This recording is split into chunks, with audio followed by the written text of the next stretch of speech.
back to the Conspiracy Couple podcast. I'm Marisa. And I'm Ethan. And today we have another very interesting topic to dive into with you guys. But before we get started, I just wanted to give you a quick little update. Our posting schedule will probably be a little bit inconsistent in the next couple weeks, just because Work. Ethan's going to be working basically every day for the next couple weeks. Not basically. I am. Exactly every day. And I'm also starting my new job, and I am studying for my RD credentialing exam. So if things are a little bit behind or weird or wonky. Right. You've already noticed that this episode's coming out late. Yes. And we don't know when or if we'll be able to post going forward for the next couple of weeks. So we will be posting. It's not like if we post. Well, we might have to take a week off or something. We're just not sure. We're going to try and make it work. We're going to try and get episodes out, but they will likely not be on time. And we might have to skip a week or something, but we're going to try and keep pumping them out. Yes, exactly. And on that note, Ethan, will you share with everyone our social media? Yes, follow us on Instagram at Conspiracy Couple, TikTok at Conspiracy Couple Podcast, and YouTube at Conspiracy Couple Podcast. And if you're already watching here, hello. Thank you for watching us on YouTube. Go ahead and like the video. Subscribe if you are not already. Turn on post notifications so you know whenever the heck these episodes are going up. Yep. And go ahead and comment on our video, letting us know what you think about the theory, and also letting us know future topics that you'd like for us to cover.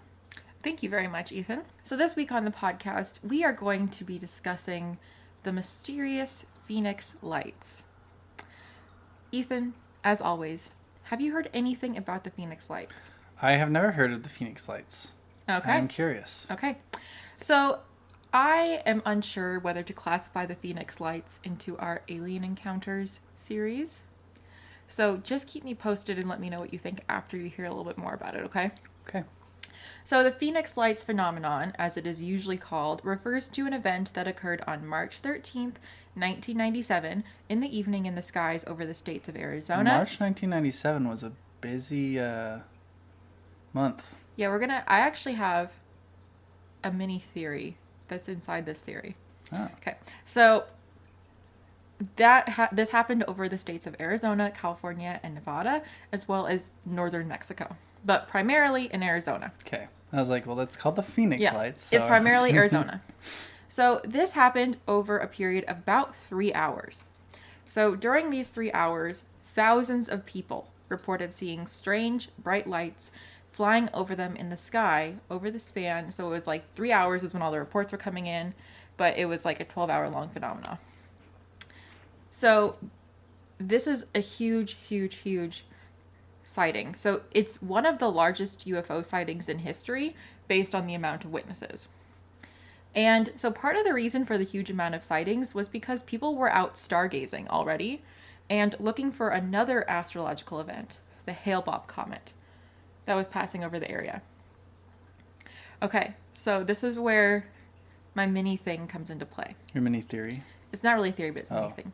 Okay, so when I had finished doing the research for this episode, I had also watched a documentary on HBO Max about the Heaven's Gate cult. So if you'll remember, if you don't know about the Heaven's Gate cult, basically it's a very tragic event where it was the largest mass suicide of a religious group on U.S. territory. It was just the largest mass suicide in general? Yes. Not just of a religious group? Right, on U.S. soil. And so the event that had prompted, they all passed away on March 22nd of 1997, which is the day that you were born. So what had prompted this event was the Hale-Bopp comet, and the idea that there was a UFO following behind the Hale-Bopp comet that was coming to get them. So at the time, everyone thought that these people were crazy because they're in this strange religious group. They all dress the same. They all look the same. But they're talking about UFOs. But there is this potential UFO sighting. UFO sighting Yes. A couple weeks before. Yes, and when I was watching this documentary, I was thinking, wait a minute. So the Hale-Bopp comet, this happened about 2 weeks, 9 to 10 days before. And what had spurred this on was the idea that there was a UFO following the comet. That's interesting. Mm-hmm. That is very interesting. Yeah, I just made that connection when I was watching the program. Huh. Yeah. So if you're into like learning about that kind of thing, it's a very interesting documentary. It's only 4 episodes, but that's just something that kind of connected in my brain. So I thought that was interesting. So back to the Phoenix Lights. So the state The of Phoenix Lights? the Phoenix Lights, back to the Phoenix Lights. So the state of Arizona, and specifically the Phoenix area, is really well known for having a huge amount of UFO sightings. And a study from 2022 actually ranked Arizona as having the sixth most UFO sightings in the nation. Mm-hmm. And they had 4,604 in the last year prior to the Oh, study. is in the year? In the year. Wow. 4,000 in a year. Yeah. So the top 5 ahead of Arizona are California, Florida, Washington, Texas, and New York. So Washington is number 3. I knew Washington was high. Mm-hmm. Washington's always been high. I'm kind of surprised New Mexico's not up there. With Roswell, yeah. So that was interesting to me as well. But it was exciting that Washington's number 3. Of course, New York's is odd. New York, but there's also There's so much like skyline and like it's such a busy. When you think of New York, you're thinking of Manhattan. I guess that's true. New York is an entire state outside of the city. So Manhattan is like the most populated area, but it's also like a very Right. small area. That is true. And of course, the study only looked at reported UFO sightings. Right. So it could be possibly even higher. And if you look into the history of ufology in the state, you will find that some people point to evidence that a Native American tribe who used to call the area home, the Hohokam tribe, may have either seen or had encounters with UFOs. So they point to artwork that was made by the tribe that depicted what looked to be UFOs. And these images are carved or etched into rocks in the area, and they're also called petroglyphs. And so people looking at them will say, oh, these look like different shapes of UFOs that have been reported in modern day. And so it points to evidence that perhaps like they had encounters with the same types of UFOs that we are having now. And of course, skeptics say that these images are open to interpretation and that they may be recording a natural celestial event rather than a UFO sighting. So like a comet or something like that. Right. So that's some of the history. Arizona has a rich history of UFO sightings. So the Phoenix Lights. The Phoenix Lights wasn't just one type of encounter or one type of description of what the lights looked like either. There were many different accounts of people having slightly different stories. So as I said, there were about 1,000 witnesses. So apparently, actor Kurt Russell was one of the people who had a witness encounter. Wow. At the time, he was flying a private plane through the area with his son, and they were going to go visit his girlfriend at the time when he saw the lights. So he was the first pilot to call in a sighting. So there are multiple pilots that called in sightings as well. Yeah. And that's a very high-profile person among the supposed witnesses, and he's done interviews about them and talked about it. And it was interesting to hear his story of him seeing them and thinking they were like weird, and he said that he was just like in awe. And then his son was like, "Dad, what are those?" And he was like, "Oh, what are those?" So they called it into whoever you call it into. So the first call to the UFO reporting center regarding the lights came in at 8:16 p.m. And after that, it was just a flood of people over and over reporting the lights moving in a southeastern direction. The UFO reporting center reported at least 700 calls. They have a UFO reporting center? Yeah. That's cool. Mm-hmm. That's where the data came from for the study. Do all states have one? I think it's national. Oh. Yeah. So this UFO reporting center reported at least 700 calls about the incident, with many of them being credible witnesses, such as police officers, military members, and pilots. Some people described lights, some described orbs, and some described a large aircraft, but essentially there are 2 separate events that took place that night. Mm-hmm. The first event that was reported was described as being a V-shaped object the size of a plane in the sky. So this craft was huge, described as being approximately 1 mile from tip to tail, with either a V shape or a boomerang shape that shimmered or rippled in the night sky and had 5 glowing lights underneath it. Some described the shimmering on the bottom as undulating and appearing very fluid. Another witness account of this first event describes an object that was shaped like a boomerang and that he estimated to be about a mile long, flying above him over Granite Mountain. The witness said that he knew this object was not from this world as soon as he saw it. Another witness who saw this craft said that she had an extensive knowledge of airplanes, specifically military airplanes, as she had been in the Air Force and multiple members of her family had also been in the Air Force, and she was certain that it was not man-made. She also said that it appeared very low in the sky, and that she almost felt that she could reach out and touch it. Another witness was quoted as saying, "We don't have anything that big. It was totally silent.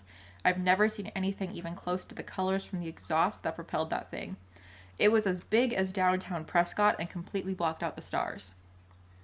Another witness named Dana Valentine claimed that he saw the aircraft from his yard in Phoenix, and he was quoted as saying, "We could see the outline behind a mass of lights, but you couldn't actually see the mass.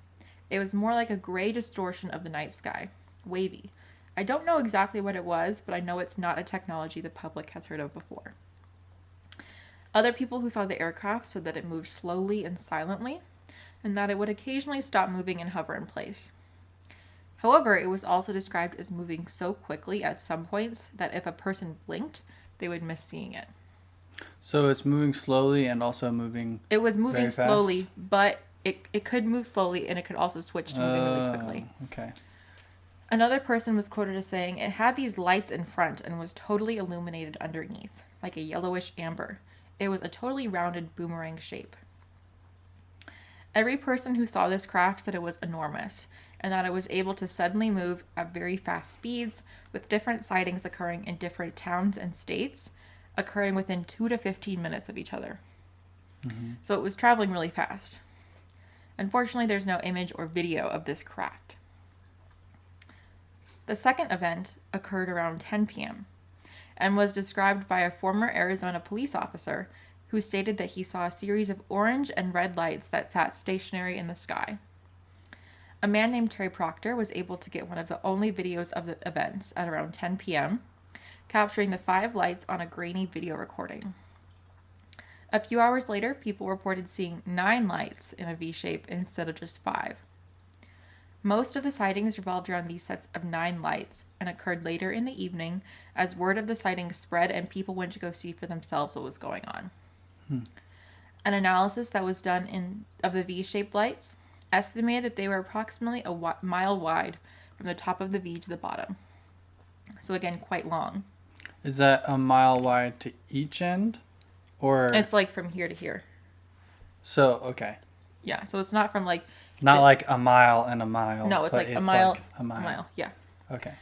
A truck driver was driving by Luke Air Force Base, which is the Air Force base in the area, and he saw 2 military aircraft take off. He said that one of the orbs seemed to follow the second aircraft for a while. Apparently, when the lights were out in the sky, air traffic controllers could visually see them, but could not see them on their radar. And when these events were first reported on, they were, of course, treated as a joke, with reporters and political figures poking fun at the accounts. So we have those 2 events. We have the boomerang object, and then we have the lights. So those are the 2 things. And a few months after they're seen, we have all these reporters, or people reporting it to the UFO centers, reporting it to the media. And that was it for a few months. It happened, people are talking about it, it's weird, but it doesn't really get picked up on by like the news or the media or anything. Until a few months after the event. May 6th, 1997, during a city council meeting, one of the council members asked if anyone knew what the object was, and if there was going to be an investigation into what had happened. So she was basically just saying, hey, do you guys remember that thing that was in the sky? What is that? And do you think that, like, don't you think that we should investigate this? Because, you know, if there's something in the sky, then we should probably look at it. So in this question, she asked one question. She didn't say anything about aliens. She didn't say anything about extraterrestrials, and she didn't say anything about spacecraft in her questioning. She just said, hey, wasn't that weird? What was that? I have a question. Yeah. Is this the first council meeting they had since this happened? I don't Like, know. how often do you have council meetings? feel like at least monthly. Right. So, at least one, potentially two council meetings have passed since this event happened. Yeah. Why is it coming up now? I think because she was expecting that there was going to be an investigation. So... But why wouldn't she bring it up at the next council meeting immediately preceding it? Maybe she thought they were I don't know why she said it at this meeting, Ethan. So she was ridiculed during the meeting. And after the meeting, she was apparently stopped by another member of the council who told her that she should not have asked about that. So later, a local newspaper continued to make fun at her by publishing a cartoon of her that basically implied that she was dumb and was a UFO enthusiast. So the cartoon was a picture of her with a light switch on her forehead, and it was switched to off. So are they claiming that nothing happened? Or are they oh, she thinks it's a UFO? What are they... They were just not going to do anything about it. Right, but that's my thing. Are they making fun of her because they're oh, this didn't happen? Or Yes. they're oh, she thinks it's UFO. So they're just this didn't happen. Yeah. So the mayor's office also made fun of her by hanging up pictures on her door and printing out business cards with her name on them that said something to the effect of, "Speak into the tinfoil, I'll hear you." That feels wrong. That feels like workplace harassment. Yeah. But I don't know. So all of this, the newspaper literally was posting cartoons implying that she had nothing going on upstairs. Mm-hmm. And all of this came about after she asked one question. Yeah. During a council meeting. She's hey, remember this thing that everybody was talking about? Are we gonna look into that at all? One question. She didn't even say I think it was aliens. Right. She was I feel like this is something that we should look into. And then she was ridiculed. Despite all of this, people in the area began to call her office to tell their own stories of seeing the lights. So in June, USA Today writes about this. And on June 18th, 1997, this is when the article comes out, and the lights make public, countrywide attention. The article was quoted as saying, on March 13th, hundreds of people reported an enormous object, or objects, in the night sky. It's the most confounding UFO report in 50 years. So far, there is no explanation, but the government is not investigating. Local and federal agencies disagree over who should purse the report. And this was the first real coverage of the event. So UFO Today says, UFO Today? USA Today says, this is a huge thing and nobody's doing anything. Happening. Yeah. And basically it seemed like the different government agencies were playing the blame game. Oh, it's your job to report. Oh, no, it's your job to report. Or maybe we were hey, we don't want to do this, you do it. Yeah, so basically it was everyone else's job to report on it. Yeah. And that way nobody was doing it. Right. So even the governor of Arizona, Fife Symington, at the time made fun of the whole thing by having... Fife Symington? Fife Symington. Okay, now listen to this. So he has a press conference, June 19th, 1997. And at the press conference, he has one of his staffers dress up as an alien. So he had this press conference to respond to the USA Today article. And he said he had the person who was responsible for the whole thing in custody. And then he brought out the guy dressed as the alien. Politicians usually aren't funny. And usually when they try to be funny, it's just stupid. He's I have the guy responsible for all of this. And then everyone's oh, okay. And then he brings out this guy dressed in an alien costume. So this press conference with the alien costume was actually the second press conference of the day. And it was apparently unscheduled. What was the first one? In his first press conference, he stated that he was going to get to the bottom of what had happened. And even used the word UFO during the press conference. What? How far, what was the time difference? It was a couple hours. So he has this first press conference. He says, we're going to investigate this. We're going to get to the bottom of this UFO sighting. Mm-hmm. 2 hours later, he's we got him. Alien costume. Mm-hmm. So was that his plan the whole time? Was he this was an unscheduled. The second one was not scheduled. I know. What I'm saying was oh, we're going to pull this joke, or putting on a skeptic hat for a second, or not a skeptic, taking off my skeptic hat, putting on conspiracy theorist hat. Was he serious the first time? Mm-hmm. And then the bigger government got to him and was like, hey, you can't investigate this. You have to quiet the noise. I am going to tell you some things that might make you keep your conspiracy hat on. Well, I'm taking it off. Because what happens when you talk to Symington after this, don't look at the notes. I'm not. It makes you think that perhaps it was the latter. Okay. So, not long after this, Symington changes course completely and claims that he actually had his own Phoenix Lights encounter and that he believed it to be extraterrestrial in nature. So when asked why he made the joke and have his aide come on the stage dressed as an alien, he said that he felt it was important to add some humor and lightness to the situation. Then he should have done something funny. I think he thought it was funny. Again, politicians aren't funny. So he was quoted as saying, "I'm a pilot, and I know just about every machine that flies. It was bigger than anything I've ever seen. It remains a great mystery. Other people saw it, responsible people. I don't know why people would ridicule it." I don't know. Why would people ridicule it? Says the man who had someone dress up as an alien to ridicule it. Also, this is in June, right? Mm-hmm. If you had your own Phoenix Lights encounter, why are you waiting so long to talk about it and to do something about it? Yeah. As the person who has the most power in the state. So he said that he came forward to tell his story after the fact because he knew his constituents were mad at him over making fun of it. And that as a regular citizen, so this was after he was no longer governor. So basically what he's saying is I think he made fun of it and then found out that his constituents were like, no, you shouldn't have done that. Like, this is serious. And so then he comes out. At the end of the day, is that it's serious?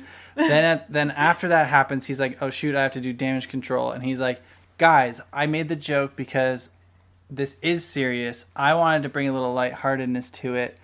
And I also saw And by the way, I'm on lights. the same page as you. Yeah. So my conspiracy hat is staying over here. My skeptic hat is firmly on my head, where I think, as all politicians do, he was just trying to say whatever he needed to say to stay in his position. Well, it didn't work. Well, maybe he shouldn't have had his aide dress up as an alien then. If you have 700 to 1,000 witnesses who are reporting it, there probably were more.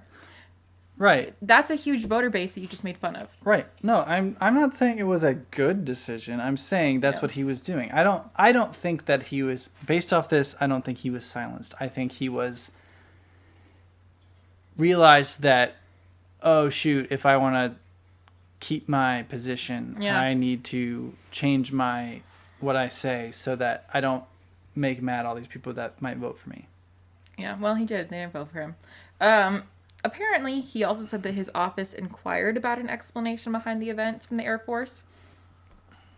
Excuse me.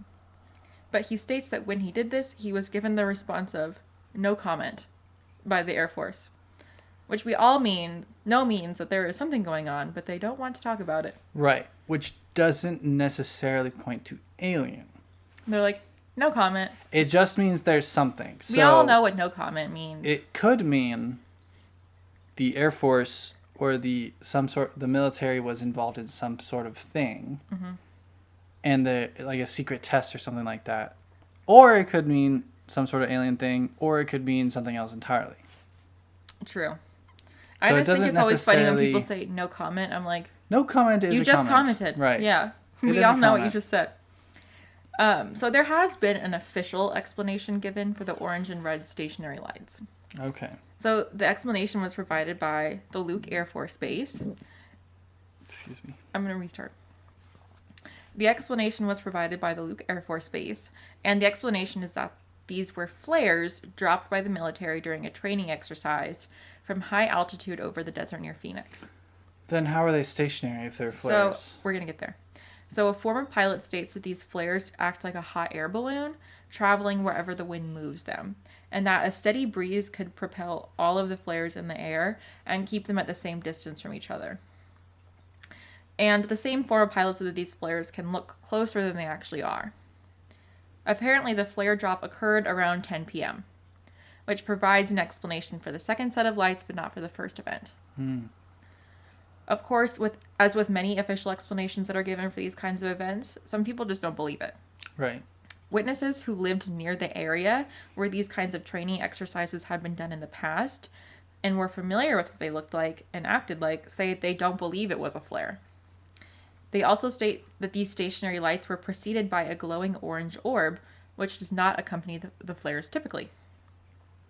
Also, about 3 years after the Phoenix lights, the National Guard released a set of flares under similar conditions in order to see how it compared to the sightings that occurred 3 years earlier. However, witnesses who saw this said that the flares dropped by the National Guard didn't look at all similar to what they had seen. So, as I said, there has never been an official explanation given for the other event, the large V-shaped aircraft, which was an actual object people saw in the sky. Right. No planes were apparently reported in the sky during the first set of lights that occurred around 7 p.m. So, a witness who is named Dr. Katai reports that this was not the first time that this happened, stating that she saw similar objects and lights periodically over a 2-year period prior to the mass sighting. But nobody else did. So we're going to get into that. So she has photo and video evidence of these sightings dating back to 1995. Oh. After the mass sighting, she chose to remain anonymous for 7 years out of fear of damage to her professional reputation. I mean, it's fair. That's very fair. I mean, seeing as somebody can just make a comment not even mentioning aliens and they get made fun of. Right. But she finally decided to come forward and share her story. She also states that there is no way that these are military flares. Another man states that he saw the orbs and lights for about a week consistently leading up to the mass sighting on the 13th. He even set up a little viewing area on his balcony where he and his neighbors watched every night, seeing the orbs nearly nightly for 3 days until the 13th. He needs to get some more hobbies. No, 100%. If I saw that and I was seeing them every day, I would be sitting outside watching for them every single night. I would. Me and Domino sitting outside watching. You can stay inside. That's fine. Domino and I will You watch. can just tell me when you see them and then I'll go outside. Well, that's not how it works. Sometimes they're very fast. So, what was it that people were seeing? The first theory is extraterrestrial spacecraft. Obviously. So, one of the airmen working at the Luke Air Force Base came forward the day after the Phoenix lights, stating that the base had received a call from the Phoenix airport at around 8:30 p.m. the previous night. The caller stated that one of their pilots had come across some strange object while they were flying. So the Air Force sent out 2 of their own aircraft to investigate. When the pilots returned, apparently one of the pilots was described as being scared to death, when he was typically a pretty calm and fearless guy. This pilot said that they followed the aircraft, which flew in a straight line, and that it had 5 distinct lights. The airman said after this, the base completely locked down in response, and that all hell broke loose, apparently. So this whole thing happened at around 8:30. So this was over an hour before the flares were dropped. And, of course, the Air Force has denied that any of that happened. The next theory, of course, is that it's a secret military spacecraft. So the craft could have been a secret vessel that the military has. It's totally within the realm of possibility that the military would have these top secret aircraft that they might be hiding from the public. Yeah. As a former military official stated in a program I watched on the topic, the military would continue to keep the spacecraft a secret if it would prove to be an advantage for national security or for the military. Right. And it is interesting that the Air Force stated that they had no comment on the whole issue, as well as the unwillingness to investigate a mysterious object that was invading their airspace. You would think if they didn't know what it was, they would be more concerned about this. Right, that's what I'm saying. So let's just say that, like, you're a military member and you see this, like, strange thing in the sky and you're like, I have no idea what this is. Right. You're not going to be like, okay, well, I'm sure it's fine. We're not going to talk about it. No comment. Because the thing is, it could be an enemy aircraft. Right. Like, so wouldn't you want to investigate? Right. The only reason you would be calm and not do anything is if you're involved. Yeah. Yeah. So the question here is, this is the question I have. If this is so secret, why did they send it out for a test run when people were already out looking at the sky because of the comet? Like, you'd think that they would have some better reading of, like, the social temperature. Because if they're like, we want to keep this secret, but we know that everyone and their mom is outside stargazing for the Hale-Bopp comet. Okay, so let's send it out right now. Well, maybe they're using maybe they were like, oh, people will just think it's an alien. Or something. I don't know. But then they have people asking them questions like this, and then when people ask them the questions, they're like, you're stupid, it was nothing. Yeah, I don't know. It's just like, don't you think that they would, A, test it out a different time, test it out when people weren't going to be looking, maybe do it like earlier in the morning or earlier in the evening, like 3 or 4 o'clock, when people are like asleep. You could only stay out and stargaze for so long before you go to sleep. Right. Or why didn't you wait until the comet had like passed? Like, I feel like comets move pretty quickly, so they're not going to be like, okay, well, if we wait for the comet to pass, it'll be another year. Like, it's going to be like a day, and then people aren't going to be stargazing anymore. So just wait for the Hale-Bopp comet to pass by, wait for something else to distract everyone, because there's always something going on that will distract someone. Right. And then do it. Like, it just seems... Yeah, that's fair. It's like, it just seems awfully convenient that they'd be like, oh, well, it was flares. I'm like, why? Why were they out? Like, people were looking. You knew people were going to ask questions. If you don't want people to ask questions, don't do things that are going to make people ask questions. Yeah, maybe it was an oversight. Maybe maybe they made a mistake. Okay, I don't know about that one. And the last theory is mass delusion or hysteria. That all of these people were having the same mass delusion. That's a pretty large scale for there to be mass delusion. And usually in cases of mass delusion or mass hysteria, yeah, you're together. Like, everybody's together and you're doing it, and it's a specific situation that's causing it. Right. Like high stress or stuff like that. But in a situation where it's a bunch of different people who are not connected in any sort of way other than the fact that they live near each other, it doesn't really make sense. And why would their stories be so similar if they're not together? Right. Like mass hysteria, the stories end up molding together because they're all telling the story together. Mm-hmm. But these people aren't. And also, it's not... They don't even all live near each other. Some of them live in different states. Some people lived in Mexico. Well, yeah, but they have like a relative proximity is all. Right, it's the same That's region. the only connection. Everything else is like just random people all over the place. Pilots and actors and all these different things. Like, right, so they don't have anything in common. Yeah, so mass hysteria doesn't really make sense. And if it was mass hysteria at that scale, it makes you wonder, okay, well, why didn't everybody experience it in that area, in those states? And also, if it was mass hysteria, then why would someone have been able to record a video? Because if nothing was in the sky, then they wouldn't have been able to have a video. I thought you said there wasn't a video. There was, of the second event. Oh, also, if this is really just mass hysteria and there was nothing happening, why would the military come out and say that it was flares? Right. They could just say there was nothing there. Right. They could have stuck with their no comment. Right, but instead they said, oh, it was flares. We were dropping flares. If there was truly nothing happening, and if there was truly nothing to be seen, and these people were experiencing a delusion of some sort, they wouldn't have come out and said that, because there would have been no need. Right. Because then other people would have been like, yeah, no, I was looking at the same time. Unless they were doing some sort of psychological test. Oh, which is not, I wouldn't put it past them either. So that's possible that it wasn't that they were testing an aircraft, but they were testing some sort of psychological warfare or something like that. I didn't even have that on my list. That's a fair point. I mean, we know that kind of thing happens. Done it before. Yeah. So maybe they were to see how people respond. Yeah. Okay. Which would maybe make sense why it was so random and scattered. Because they wanted to see what would happen how would the public respond to something like this. Potentially. Here's the thing. Look at me. Look at you. Good job, Ethan. I don't know if I believe that, but...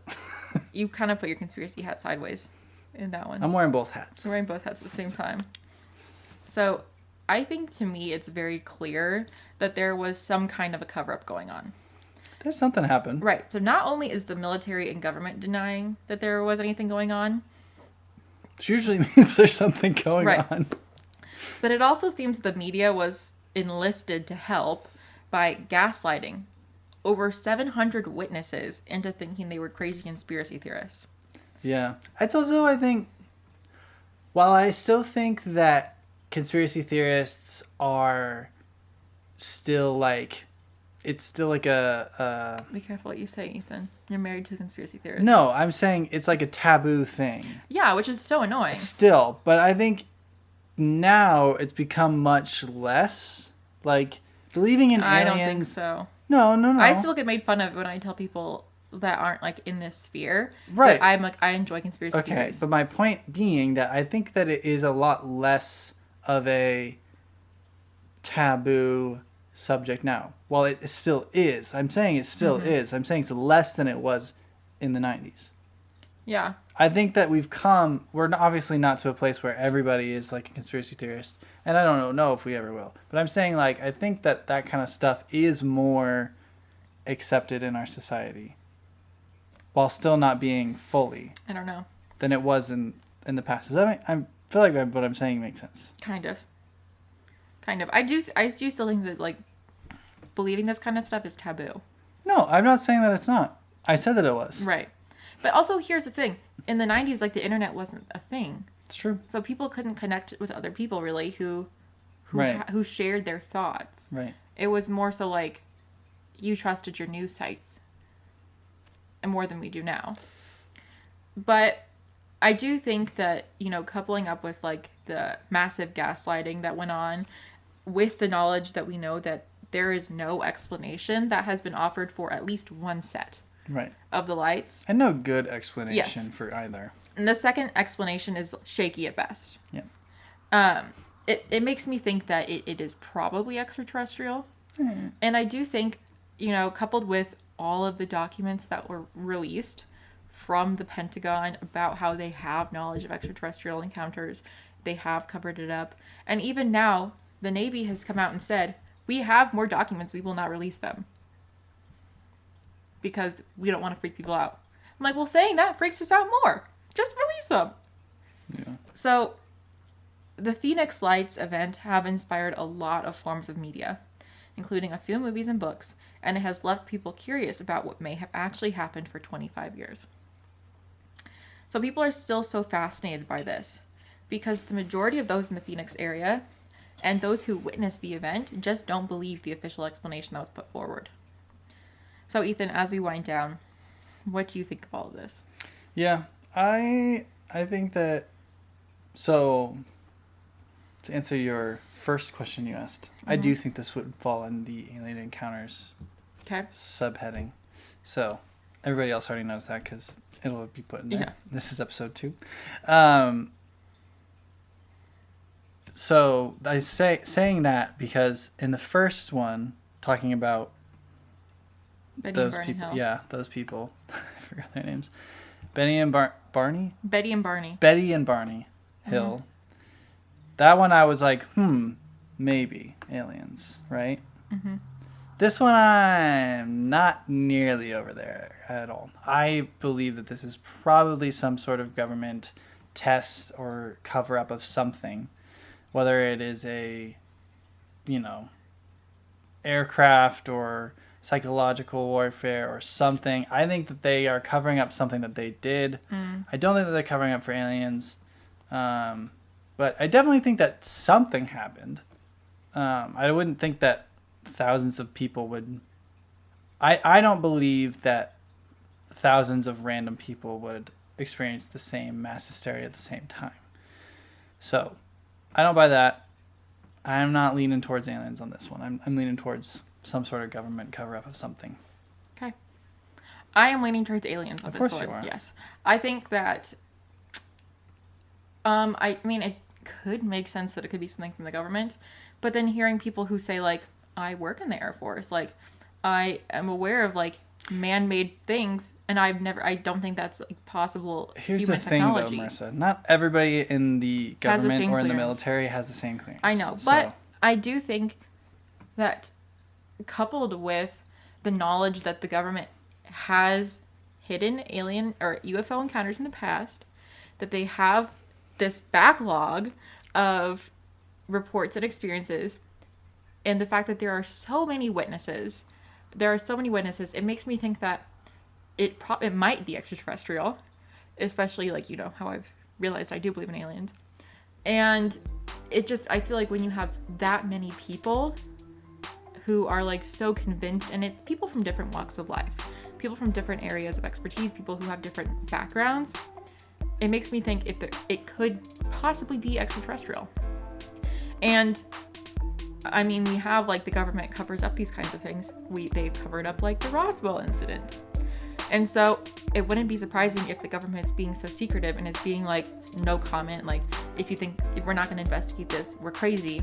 It makes me think that they know what happened and they're not going to share because they're going to keep all that information secret.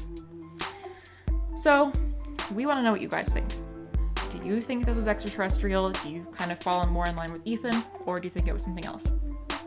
Let us know in the comments down below, in a DM, or wherever.